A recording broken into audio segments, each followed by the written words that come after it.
Bonjour à toutes, à tous et bienvenue dans ce nouvel épisode du podcast Sextile en Maison 12.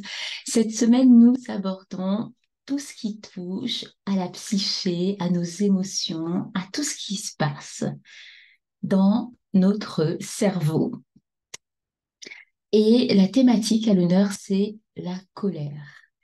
La colère abordée non pour nous sentir encore plus moroses si on traverse des états difficiles, mais au contraire pour amener de la lumière sur certaines choses que des fois on ne prend même pas le temps nous-mêmes de ressentir ou d'aller explorer plus en profondeur parce qu'on est pris dans le train-train de la vie, dans le speed en fait. Et donc ce sujet vient là comme je vous l'ai dit, avec toute l'actualité, avec également toutes ces tendances que l'on a voilà, au niveau des planètes, des mouvements de planètes, des transits. Et je me suis dit, c'est un excellent sujet parce que c'est vraiment quelque chose qui revient, mais dont on pourrait parler davantage et ouvrir l'espace aussi pour se déverser, se libérer ou mettre des mots tout simplement sur beaucoup de choses que l'on vit et dont on ne mesure pas forcément l'impact tout le temps. Donc la colère a bien sa place en ce moment et aujourd'hui nous allons l'aborder sous un aspect beaucoup plus pratique. Ce podcast se voudra beaucoup plus introspectif, mais dans le sens pratique. C'est-à-dire que là, plus que de transmettre des informations, je vais te poser des questions pour t'amener à aller réaliser ta propre analyse. Ta propre analyse n'est même pas le mot vraiment dans un premier temps, mais pour t'amener à poser un état des lieux et regarder où tu te situes. Qu'est-ce qui va? Qu'est-ce qui est moins clair? Qu'est-ce qui mérite d'être approfondi? Qu'est-ce que tu peux justement développer davantage? Et où est-ce qu'il y a un besoin d'attention particulier en ce moment ou dans les temps à venir parce que tu sens que cela pourra avoir un impact ou devenir délicat à porter de cette même façon dans ta vie à un moment donné. Et je pourrais continuer à vous prendre des exemples pour vous montrer l'intérêt de cet épisode. Aujourd'hui, nous allons parler de la colère, mais dans deux sphères importantes de notre vie qui touchent tout simplement aux relations. La relation à soi déjà, donc dans sa vie privée. Dans sa vie privée, on n'a pas forcément que soi d'ailleurs. On peut avoir bien son compagnon, voilà, son partenaire de vie, époux, quel que soit, et également ses enfants. Voilà, dans son quotidien, cercle très proche, cocoon, comme j'aime dire. Mais là, on part déjà de soi. Ensuite, des membres de son foyer, certes. Et puis l'autre domaine, c'est le travail. La question aujourd'hui, c'est comment gérer le stress du travail et vie privée en période de crise. Mais quand je dis crise, c'est toutes sortes de crises. J'ai pris l'exemple de l'actualité, c'était pour amener le sujet, mais en fait, c'est tout type de crise. Et les crises, ce qui pour nous peut être une catastrophe, peut ne pas l'être au même degré pour quelqu'un d'autre. Ce qui pour nous peut être une période de tension extrême, pas de crise, peut ne pas l'être pour l'autre ou dans un degré beaucoup moins important, voire pire que ce que nous, on considère être une crise. Alors, comment gérer cela? Et est-ce que cela se gère? Je ne vais poser vraiment que des questions pour amener la réflexion sur soi.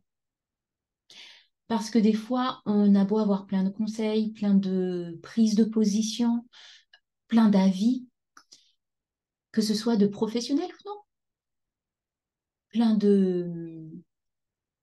de faits, plein d'études qui démontrent, oui, tel pourcent de personnes ou telle catégorie ou selon telle étude, eh bien, il est dit, non, là, on va se plonger juste sur soi, juste cela.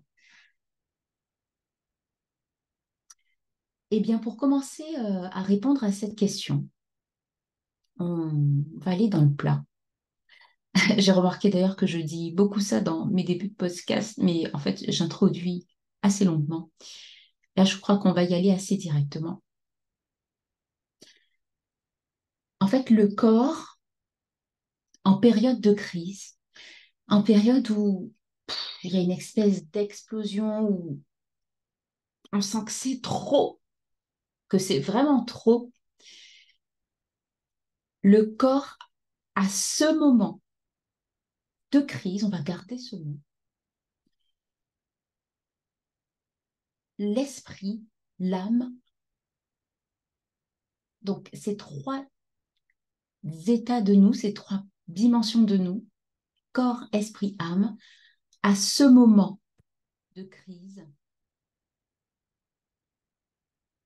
ces trois parties de nous ont un besoin, sont dans une quête d'homéostasie, de recherche d'un équilibre à rétablir.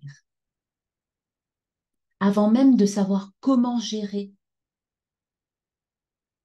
stress du travail et vie privée en même temps en période de crise. La crise, ça peut être dans la vie privée, dans le travail ou dans les deux. Alors là, c'est le... et ça peut toucher aussi d'autres domaines. On est là dans des crises exponentielles. Bien, le besoin, je veux mettre vraiment l'accent sur le besoin de notre être à ce moment-là, c'est l'homéostasie. L'homéostasie, euh, quand on l'apprend dans la médecine, que ce soit la médecine classique et les médecines alternatives, comme la naturopathie, dans laquelle j'accompagne, la naturothérapie. L'homéostasie, c'est quand le corps, il vit un déséquilibre, quelque chose de simple, sans aller dans des termes trop grands, trop gros. Je me réveille, je suis rouge. Il y a des gens qui peuvent manger très tard, qui peuvent rester sans manger. En fait, ils ne ressentent pas la faim avant le début de l'après-midi, par exemple. J'en fais partie, même milieu d'après-midi. Il y en a, le matin, il faut qu'ils mangent. Alors, prenons l'exemple, en tout cas, de quelqu'un qui a faim. Son esprit lui envoie les signaux, son ventre lui envoie les signaux. Cela vient perturber sa façon de pouvoir se concentrer, son humeur est altérée, parce qu'il y en a certains qui en sont vraiment à ce degré, etc. En fait, là, le corps vient exprimer le besoin d'apport nutritionnel qui est important pour lui à cet instant de sa journée. Donc là, le corps fait état d'un déséquilibre. Et pareil, quand il aura mangé, bien, il va avoir un temps de digestion jusqu'à ce que... euh, alors, comment ça peut être perçu de l'extérieur? La personne qui a mangé, elle va sentir peut-être que le temps de digérer, eh bien, elle va se sentir peut-être un peu plus lourde selon ce qu'elle a mangé. Peut-être sans avoir été dans un excès, mais le plat, elle a bien mangé avec les bonnes quantités, etc., qui lui conviennent. Mais là, elle sent que maintenant, son corps aura besoin de digérer. Bah, le temps que cela se fasse, qu'elle retrouve cet état où elle sent à nouveau bien, juste bien, et il y a ce côté, cette recherche d'équilibre. Et je pourrais le prendre à des niveaux beaucoup plus profonds, mais on va en rester là. parce que je pense que ça, c'est facile à pouvoir intégrer quand je l'explique en termes d'exemple. Donc l'homéostasie, c'est ça, c'est cette recherche d'équilibre. Et ben, tu entendras souvent que je prends des exemples comme ça ou des mots qu'on utilise soit en biologie, en anatomie, etc. euh, en médecine, tout simplement parce que ben, ça fait partie de mon environnement et je fais assez facilement des métaphores là-dessus. Donc, je vais les expliquer à chaque fois en restant simple au maximum. Il y aura des podcasts beaucoup plus techniques aussi, beaucoup plus approfondis. Il en faut pour tout le monde, de toutes les façons. Ceux qui aiment aller dans des... avec les mots plus scientifiques ou quand on a besoin de plus de légèreté, voilà, on va varier pour qu'il y ait que chacun s'y retrouve et soit comblé.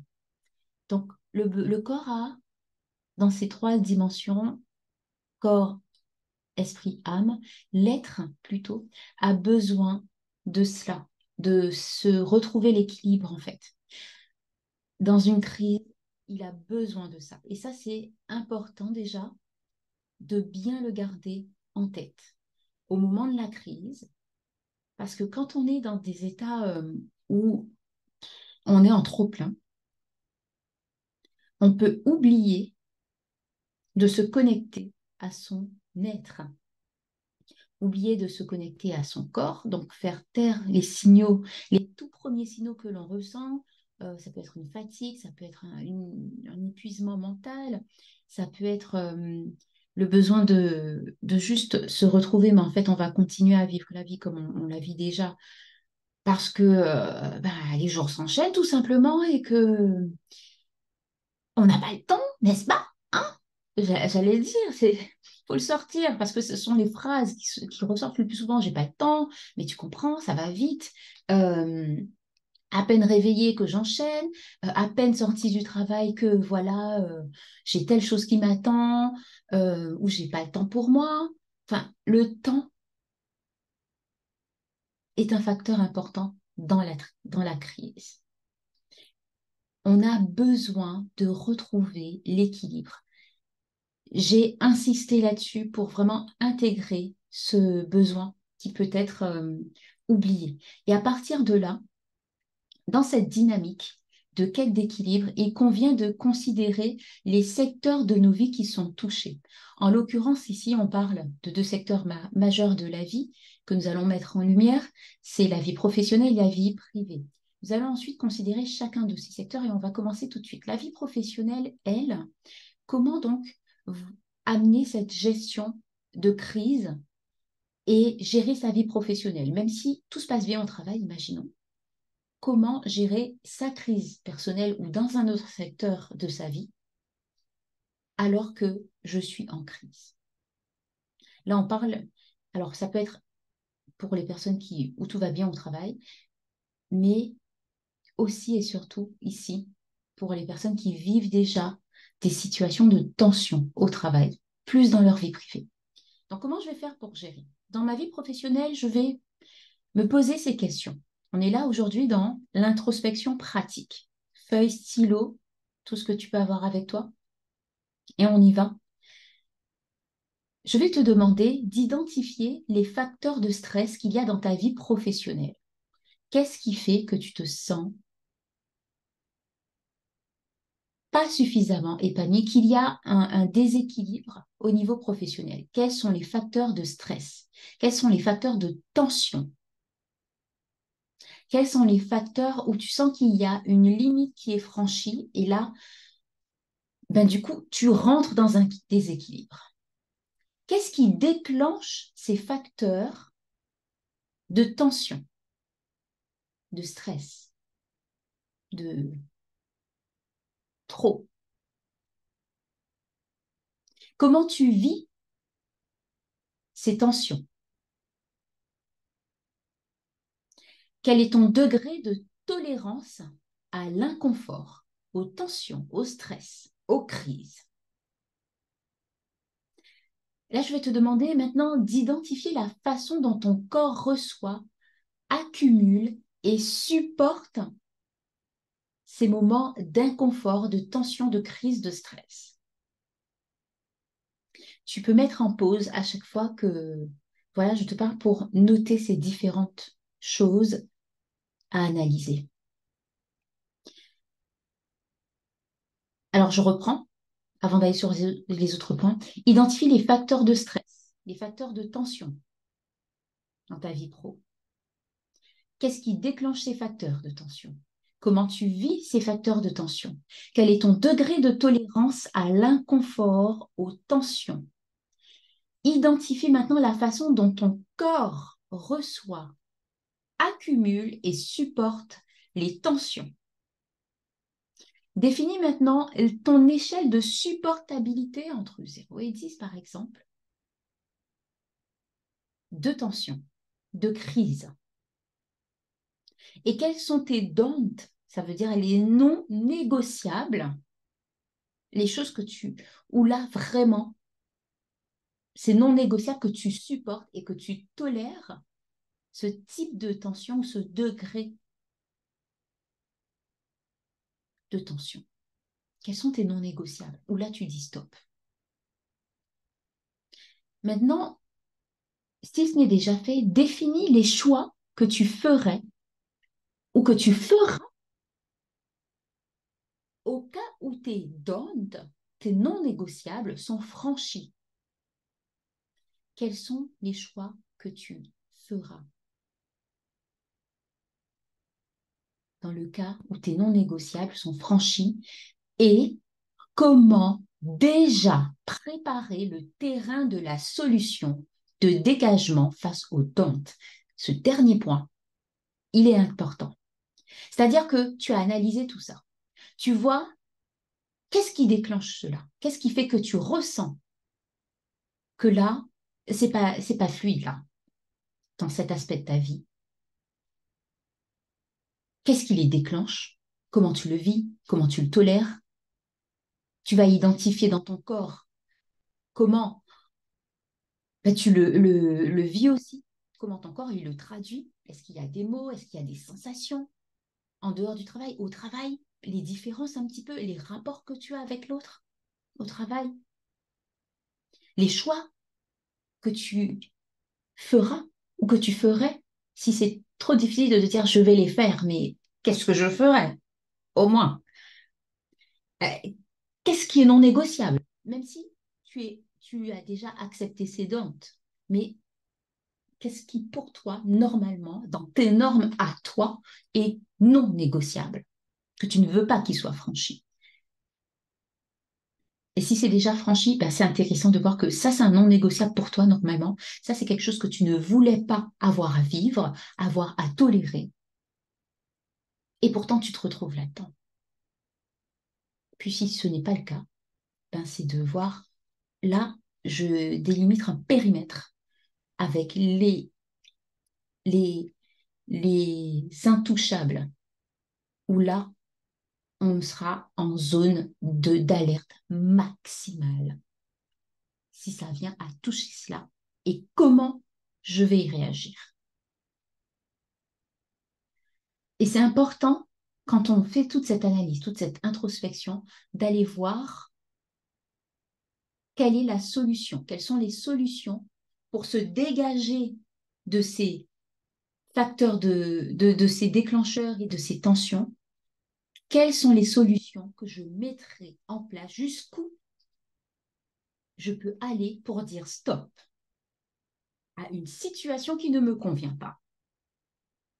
Et quand tu mettras jusqu'où tu peux aller ou comment, quelles sont les solutions que tu mettras en place, il y a des choses certainement qui te viendront, tu te diras non mais ça, je peux pas parce que tu auras toutes sortes d'excuses.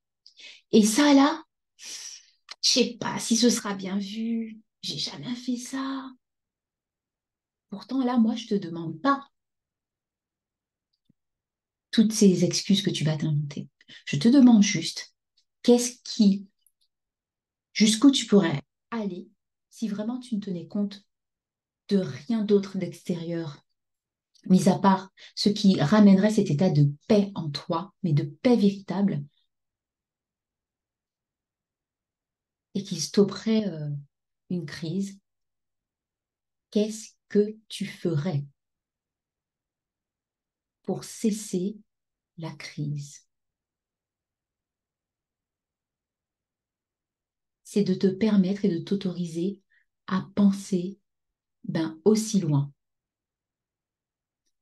Et ensuite, si tu sens que là, à ce moment-là, tu n'y arriverais pas, c'est pas toi, tu n'as jamais fait ça. Parce que la peur de déplaire, la peur de, toutes ces peurs, c'est bien de les voir pour aller les accompagner ensuite et voir qu'est-ce qu'elles ont à te raconter et pourquoi elles sont là. Ça, c'est quelque chose que l'on fait ensemble.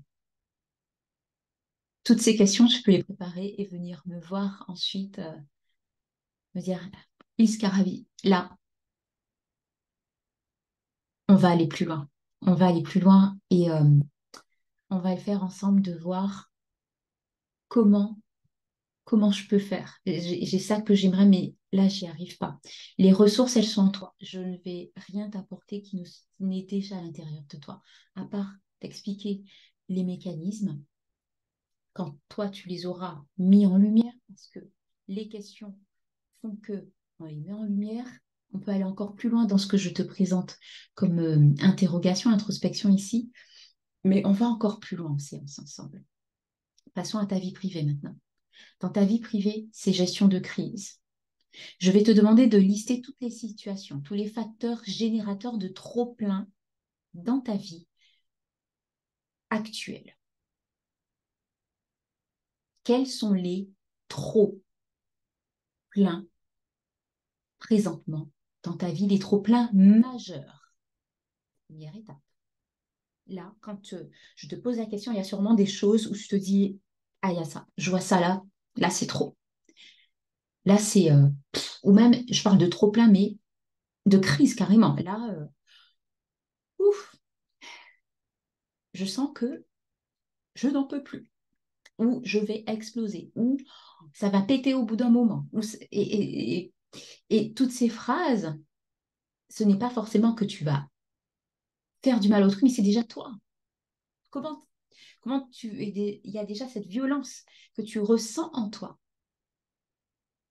Parce que là, les tensions, il y a la tension qui va nous amener à être productive, mais il y a celle qui est contre-productive, qui vient jouer contre nous.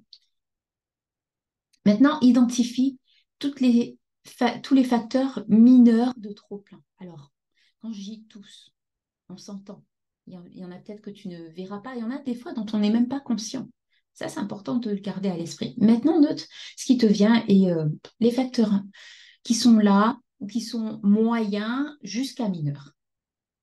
Maintenant, écris-moi quelles sont tes urgences à traiter là maintenant dans ta vie. Ensuite, qu'est-ce qui a déclenché la crise que tu vis, le trop-plein que tu vis présentement, ou les trop-pleins? Il peut y en avoir plusieurs. Quelle est la façon dont ces tensions, dont cette crise, dont ces crises peut-être t'affectent? Quand tu les ressens dans ton corps, comment ça t'affecte à tous les niveaux, dans d'autres domaines de ta vie, dans tes relations, etc. Sur ta santé, ton style de vie, etc. Comment cela t'affecte? Jusqu'à quel seuil peux-tu tolérer des overdoses? Et oui, parce qu'on en est là. Jusqu'à quel point peux-tu tolérer c'est trop pour moi, les overdoses?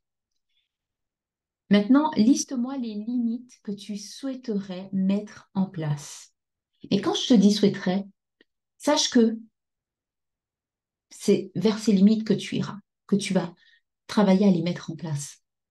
Quelles sont les limites que tu souhaiterais? Là, on est dans la phase de souhait. Pour laisser tout l'espace à ton cerveau, sans se demander comment il va faire, mais te sortir toutes les excuses, non. Là, qu'est-ce qu'il souhaiterait? Dans l'idéal, qu'est-ce qu'il aurait aimé mettre en place comme limite? Va chercher ces ressources, elles sont en toi. Ensuite, pose la façon dont tu peux les mettre en place.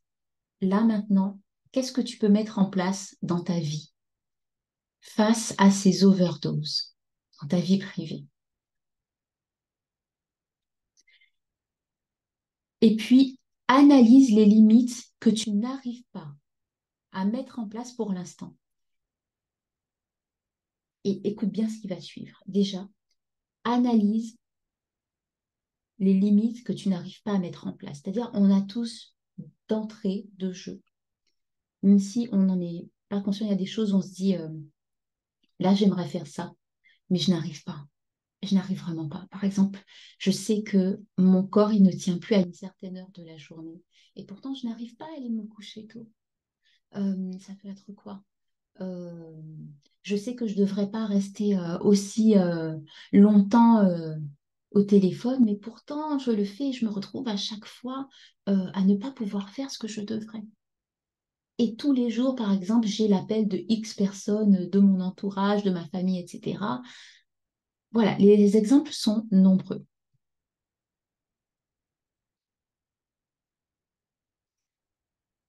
Donc, c'est de se poser ces questions. Euh, et puis, dans ces limites que tu n'arrives pas à mettre en place, il y a quelque chose. Quel est le bénéfice que tu trouves à ne pas mettre ces limites en place? Que tu trouves à ne pas dire stop? Que tu trouves à ne pas arrêter quelque chose qui, au fond, ne te convient pas? Parce qu'en fait, on sait quand quelque chose n'est pas pour nous. On le sait. On sait quand ça va pas être possible. Qu'est-ce qui se passe quand on le sait? On hésite. On va se donner de bonnes raisons de se dire ah oui, mais déjà le oui, mais ou je verrai, je donne le temps au temps. Je n'ai pas de preuve que. Non, on peut, les, les excuses peuvent être nombreuses, ou les prétextes, ou les raisons, des fois juste des raisons. Quel bénéfice que tu as à accepter une situation dans laquelle tu ne te retrouves pas pleinement? Est-ce normal? Et là, c'est pas une question, mais je développe sur la question des bénéfices. Est-ce normal d'accepter dans nos vies de vivre des choses qui ne nous conviennent pas? Alors, bien sûr que l'inconfort, euh, les hauts, les bas font partie. Il y a des choses sur lesquelles on a la main, c'est-à-dire on peut choisir. Quel bénéfice que tu trouves à accepter ce qui ne te convient pas, ce qui est en trop plein?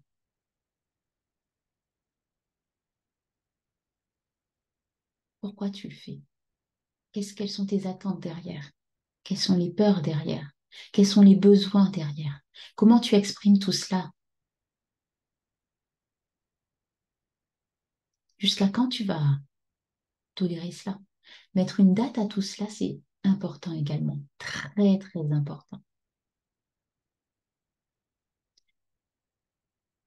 Donc, je t'ai demandé d'analyser les limites que tu n'arrives pas à mettre, cette fin d'introspection, le bénéfice que tu trouves à ne pas mettre ces limites en place, à tolérer des choses que, franchement, ça ne te convient pas. Et quand je dis ça, il y a des éléments dans nos vies auxquels ben, on doit juste faire face parce que ça se présente et que c'est indépendamment de nous. Là, je ne parle même pas de ces choses-là. Mais quand c'est indépendamment de nous, sur quoi on peut améliorer la gestion de ces choses qui sont indépendantes de nous? Comment, comment on les laisse euh, ou pas nous affecter?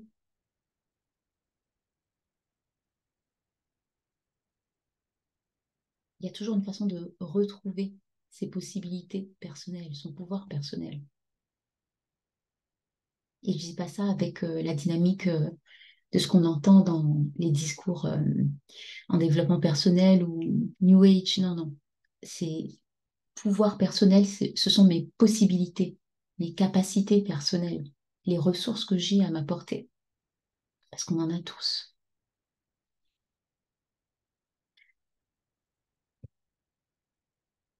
Après l'analyse, le bénéfice que tu trouves, à ne pas mettre ses limites ou à ne pas y arriver, évalue si le bénéfice au détriment de ta stabilité interne est plus important. Là, et sois honnête avec toi. Évalue si le bénéfice que tu trouves à laisser ces choses se poursuivre dans ta vie, ces situations, ces relations, évalue si le bénéfice en vaut tout ce que tu endures au détriment de ta stabilité interne, de ton bien-être interne. Et des fois, on pense être bien dans certaines situations. On se dit, oh, il y a pire. Oh, je devrais m'estimer heureuse. Avant, je n'avais pas ça. Avant, c'était pas comme ça. Au moins, j'ai ça. Pourquoi au moins? Et pourquoi pas au plus? Pourquoi pas au plus? Qu'est-ce qui se passe si tu dis stop là où tu peux dire stop? Qu'est-ce que tu n'as pas envie de vivre pour l'instant?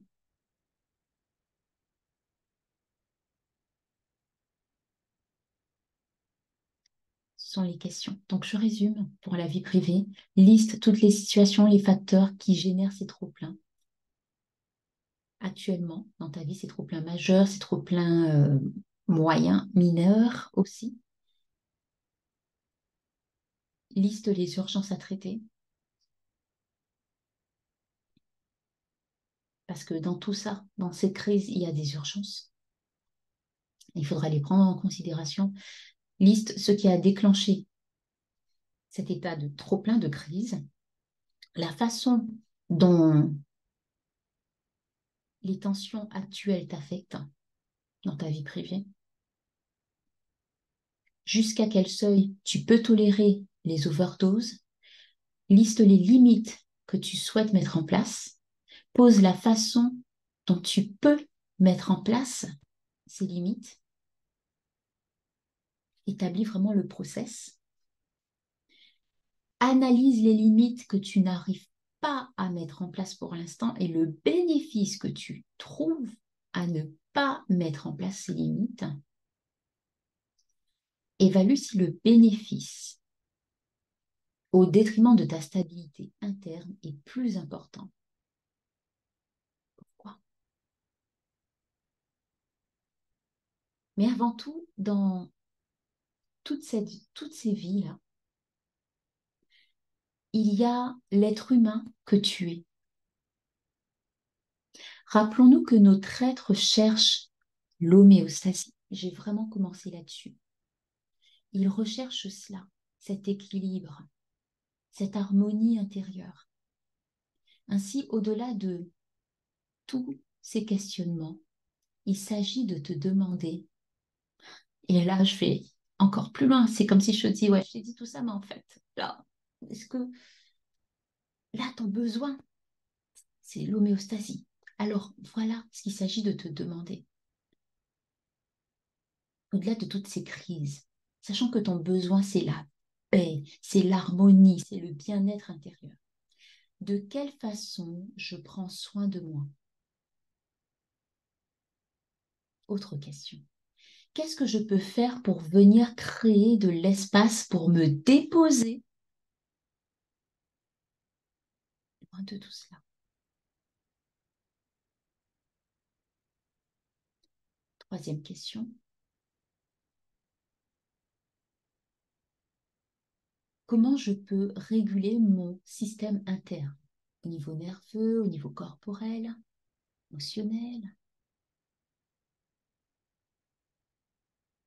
Quatrième,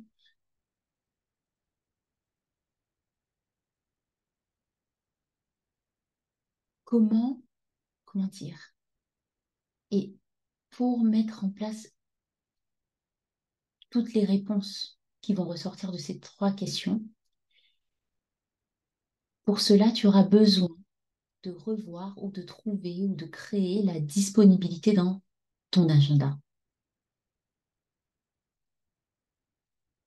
Comment vas-tu créer ces disponibilités pour te déposer, tout simplement? Se déposer, c'est OK, là, je dépose ce que je vis, je mets à plat, je prends ce temps, je crée l'espace. Comment tu vas créer cela dans ton agenda? Comment tu vas prendre soin de toi? De quelle façon? Comment tu vas créer cet espace pour pouvoir prendre soin de toi, pour pouvoir, quand je dis se déposer, ça peut être flou, je cherche une façon de l'expliquer, mais déposer tes ressentis, déposer tes tensions, déposer ce que tu portes en permanence, déposer cette violence que tu peux te donner pour t'activer dans certaines choses au quotidien ou en permanence. Déposer tout simplement ce que tu portes tout le temps, toutes ces charges. Crée un espace dans ton agenda, pas juste une fois par an. L'idéal, ce serait de pouvoir avoir tous les jours cet espace, réellement. Ça, ce sont des choses que l'on travaille ensemble et j'ai hâte, mais je vais mettre en place, c'est Noël bientôt, n'est-ce pas? Que tu fêtes ou pas. Mais c'est la fin de l'année, je vais mettre en place, je vais ouvrir certaines possibilités d'avoir accès à certains accompagnements, que ce soit libre, en one-on-one, ou voilà, que vous allez pouvoir étudier à votre rythme. Mais on va voir ces choses-là aussi, s'organiser.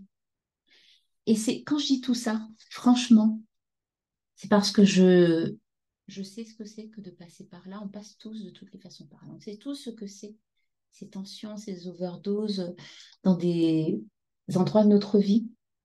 On est tous à des moments de notre vie, à certaines périodes et des fois souvent, parce qu'on a besoin de beaucoup épurer et tout, de beaucoup faire ces réajustements parce qu'on a de multiples changements, de multiples choses qui arrivent ou qui sont là à un moment qui arrive à traiter. Euh, ce sont des choses que j'ai appris pour moi, que je continue d'apprendre. Et en fait, je vois que c'est tellement important de se créer cet espace pour soi. Oui, il y a ses obligations, ses priorités, ses responsabilités. Mais jusqu'à quand je vais continuer à traiter tout cela au détriment de mon propre équilibre interne? Et aussi, jusqu'à quand je vais continuer de porter ce qui me met en hors de moi, d'une certaine façon, ce qui peut me mettre en burn-out, ce qui peut être ce trop-plein, ce vase qui déborde. Jusqu'à quand? Ça, c'est une autre question. Se donner l'espace. Parce que pouvoir avoir ce temps, je sais qu'il y en a parmi vous qui vont entendre ce podcast, entendre cet épisode. Sur le coup, il y a plein de choses qui vont monter. Mais combien d'entre vous iront réellement creuser? Et l'écriture est un des moyens efficaces pour mettre en lumière ce qu'on n'arrive pas à dire. Et même si tu en as déjà parlé à X ou Y, est-ce que tu t'es retrouvé avec toi seul pour prendre le temps de poser, déposer tout cela? Il y a aussi quelque chose qui est assez utile, c'est se parler à soi-même. On le fait tous. De différentes façons, on le fait tous. Se parler à haute voix. OK, pose-toi les questions et développe là-dessus. Développe, parle là-dessus. Donne ton ressenti, ton avis, pose les faits. au travers de la parole. Et puis pendant que tu parles, tu peux juste noter ce qui ressort, les éléments intéressants que tu vas aller creuser. Tu peux noter ça. Pour les personnes qui n'ont vraiment pas envie d'écrire, qui disent qu'ils ne peuvent pas pour l'instant. Ça, c'est une question de créer l'espace. Quel style de vie te convient en fait? Quand je dis qu'on en parle dans les accompagnements, je parle beaucoup du style de vie. Petite pause hydratation pour moi. En ce moment, par exemple, je suis quelqu'un qui s'hydrate normalement, en tout cas depuis que des années, depuis plus, oh, ça fait combien de temps maintenant? 7, 8 ans, où la santé a pris une grande place dans ma vie, où j'étudie la santé, le bien-être. Euh, j'ai une bonne hydratation, mais là, j'ai vécu aussi ces périodes de tension, on les traverse tous d'une façon ou d'une autre. Je vous ai dit en il attend. Euh, j'ai remarqué que je m'hydratais moins. Donc je prends ce temps de m'hydrater. Je fais un thé chaud, mais là, j'ai ma bouteille près de moi, une grande bouteille.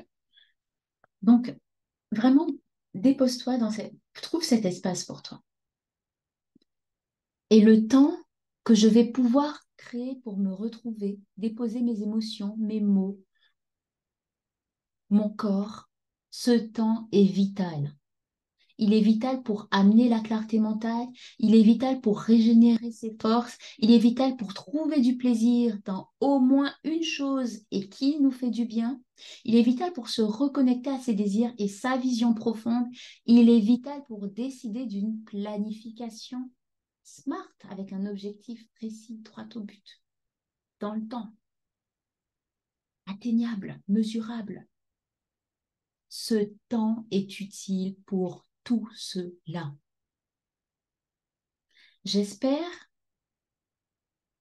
je suis sûre que c'était peut-être pas ce à quoi tu t'attendais en écoutant ce podcast. Puis ça, ah oui, qu'est-ce que je peux faire? Trouver des solutions. Mais en fait, les solutions, comme je t'ai dit, elles sont vraiment à l'intérieur de toi. Elles sont vraiment là. Tu as ta médecine. Et des fois, oui, faire ce travail avec les autres, avec un professionnel, parler à un ami, oui, ça aide efficacement. Surtout à un professionnel ou à quelqu'un qui a cette façon de vraiment faire ressortir le meilleur, permettre de franchir des caps. Mais cela ne remplacera jamais, jamais ce temps que tu vas prendre pour t'auto-analyser. Et c'est possible. Et il y a tout un travail scientifique qui a été réalisé là-dessus, en psychologie, en psychanalyse, euh, et que je vais vous amener progressivement, que je fais déjà en fait. Alors, prenez le temps d'écouter ces podcasts. Reste par ici si ce sont des sujets qui t'intéressent. Je suis au tout début de mes publications, j'ai le temps à partager, mais je prends le temps cette fois. J'ai souvent voulu aller vite, moi-même dans ma vie, parce que j'ai fait beaucoup de choses vite. Et je ne peux que partager ce que je connais trop bien, ce que je continue de travailler aussi chez moi, d'améliorer. Faisons-le ensemble, faisons-le par amour pour nous, faisons-le par amour pour nos proches, faisons-le par respect pour les personnes qui sillonnent notre cercle, que ce soit professionnel ou privé. Parce qu'en fait, en mettant, je reviens sur les crises professionnelles, en mettant ces limites que l'on n'arrive pas à mettre, on va replacer les gens devant leur propre responsabilité aux choses et à eux-mêmes aussi. Vous leur rendez service. Ensuite, il y a une façon de les faire. Ça, je n'en ai pas parlé. Là, je pose juste des interrogations. Il y a une façon ensuite de relationner et on apprend tous au fur et à mesure. Et Je sais qu'il peut y avoir des peurs à poser des limites, à dire stop pour arrêter les crises, arrêter les hémorragies, arrêter ces tensions. Mais ça fait tellement de bien. Ça fait tellement de bien. Pourquoi on se laisse vivre des situations qui ne nous conviennent pas pleinement? Pourquoi on reste dans des relations, dans des situations, dans des environnements qui en vrai ne sont pas ceux qui vont nous faire du bien? Et des fois, il y a aussi ces situations, ces états, ces cycles de notre vie, ces moments de notre vie où, pour l'instant, on est là-dedans. On tend à aller vers autre chose et on fait le nécessaire, par contre, hein. Parce que là, se dire oui, mais je peux pas. Non. Pour l'instant, peut-être que tu dois composer avec. Ou tu ne peux que composer avec. Mais est-ce que tu fais réellement le nécessaire pour passer à la prochaine étape qui va te permettre de sortir de cette situation dans laquelle pour l'instant tu dois composer avec ou tu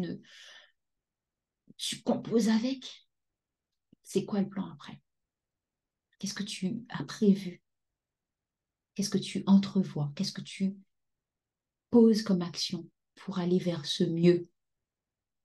C'est important. Et là où tu sais que tu peux aller vers ce mieux, ose mettre en avant, exprimer, verbaliser, affirmer ce qui te convient et ce qui ne te convient pas. Fais-le toujours dans l'amour pour toi, mais aussi pour l'autre, dans le respect. Poser ses limites, ce n'est, ça ne veut pas dire que tu n'aimes pas l'autre. Ça ne veut pas dire que tu lui veux du mal. Non. Poser ses limites dans une intention d'amour, de respect, de paix pour toi, pour l'autre, pour toi déjà, c'est la manifestation d'une forme d'amour. La crise demande que l'on éteigne quelque chose, que l'on arrête quelque chose. Ça demande qu'on retourne dans un centre parce qu'on n'est pas au bon endroit. Il y a un décentrage. Il y a quelque chose qui, dans la balance, pèse. Il faut redistribuer les cartes. Il y a des j'allais dire des sécatures. Je sais pas, je pensais aux sécateurs, mais il y a des coupures à faire. Ça peut être temporaire, ça peut être de longue durée, ça peut être définitif, ça peut être juste le temps que tu sens que ce sera nécessaire. Mais c'est à faire. Eh bien, merci d'avoir pris le temps d'écouter cet épisode jusqu'au bout. Partage-le. Il y a beaucoup de personnes autour de toi qui auraient besoin d'entendre cet épisode en particulier, qui auraient besoin d'avoir cette clarté, qui dans ton entourage ne sait pas où il en est en ce moment, ne sait pas comment mettre des mots, ne sait même, n'arrive même pas à réfléchir pour se poser les questions. Fonce sans pouvoir s'arrêter. Qui dans ton entourage te dit ça va, mais tu sens que qui dans ton entourage voit le mur mais continue d'avancer dans le mur. Qui dans ton entourage est en overdose totale. L'overdose, les crises, les vivre, ça ne veut pas dire que on est quelqu'un qui est au pire de sa vie ou qu'on comment dire ça. On peut avoir tendance quand on vit des choses difficiles de se dire ah oui, ça montre que je suis pas capable ou euh, que je ne suis pas assez ou que je ne enfin on peut avoir cette tendance-là à penser à être dur avec soi. Voilà, c'est peut-être là le mot qui confirme. On peut avoir tendance à être dur, à se juger facilement. à se dire qu'on devrait déjà être plus loin, qu'on devrait déjà réagir différemment. Eh ben non, c'est pas parce que tu sais les choses que tu les fais forcément. Il y a des choses qui font que. Puis ça peut être comme ça. Tu peux voir les choses et ne pas les mettre. Ça arrive, ça nous arrive à tous. Mais qu'est-ce qui fait que ce temps passe? Cet épisode est fait pour ça. Cet épisode, il est vraiment fait pour ça. Et je crois que même moi, à certains moments, si je me sens aussi dans ce pouf, il, je, il y a des jours comme ça, il y a peut-être, ça dure peut-être 2, 3 jours. Des fois, ça dure plus, hein, pour certaines personnes, des mois, voire même des années. Ben, même moi, j'irai réécouter. En tout cas, je reprendrai les notes que j'ai prises pour ce podcast, qui d'ailleurs, si cela vous intéresse, je mettrai dans la librairie euh, de mon école sur mon espace de formation qui sera gratuit pour retrouver ces notes de podcast si cela t'intéresse ou dans le blog. Je vais voir. Mais réécoute ces questions et prends le temps pour toi. Je te souhaite une belle introspection et sache qu'il n'y a aucune crise, aucune tension qui se présente dans ta vie auquel tu ne puisses répondre. Répondre dans le sens y faire face et apporter des solutions. Il y a toujours des possibilités parce qu'il y a de la vie. Tu es en vie. Ramène cette vie en toi, à toi, autour de toi. C'est important. Et c'est même urgent de revenir en ton centre, de revenir à l'intérieur. Parce que c'est à partir de là qu'on recrée son harmonie, son équilibre, son bien-être, pour mieux se mouvoir à l'extérieur. Plein d'amour. Laisse-moi un petit commentaire pour me dire comment cet épisode t'a touché, ce qu'il t'apporte et ce qu'il t'a amené. Si tu prends le temps ensuite de répondre à ces questions et que tu vis de belles choses après, ça va forcément passer par des difficultés, des choses difficiles à mettre en place peut-être. La difficulté n'est pas négative en soi. Les choses difficiles, les moments difficiles, les crises sont juste des opportunités de vivre des transformations, d'aller encore plus vers ce qu'on veut.